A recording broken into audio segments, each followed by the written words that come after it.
సాధారణంగా ఒక బిడ్డకు తన తండ్రి తల్లి అంటే గొప్ప హీరో వర్షిప్ ఉంటుంది. మా నాయన హీరో అనుకుంటారు ఎవరైనా.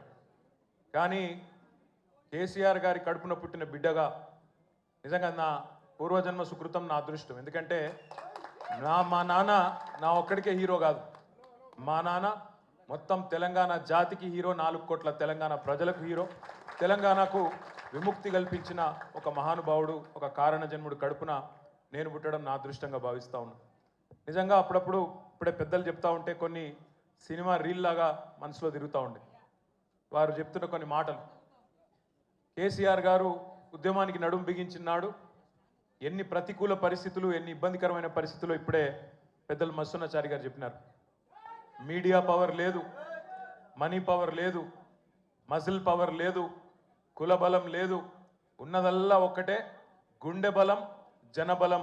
దానితోనే ఆనాడు 25 సంవత్సరాల కిందట పార్టీని పెట్టిన తర్వాత ఎన్ని దెబ్బలు, ఎన్ని అవమానాలు, ఎన్ని రకాల ప్రతికూల ఫలితాలు ఇప్పుడే హరీష్ రావు గారు మేము వివరంగా చెప్పినారు. ఇవన్నీ ఎదుర్కొని ఇంకొకరు బతికి బట్టగట్టాలంటే ఈ రోజున్న రాజకీయాల్లో సామాన్యమైన విషయం కాదు. కానీ తాను తెలంగాణ అనే స్వప్నాన్ని తెలంగాణ ప్రజల తరపున స్వప్నించి ఒక కలగని ఆ తర్వాత 25 సంవత్సరాలుగా ఈ రాష్ట్ర రాజకీయాన్ని శాసించి అల్టిమేట్గా సావు నోట్లో తలబెట్టి తెలంగాణను సాధించిన కారణ జన్ముడు మన నాయకుడు కేసీఆర్ గారు అనడంలో రెండో ఆలోచన ఎవరికి కూడా లేదు.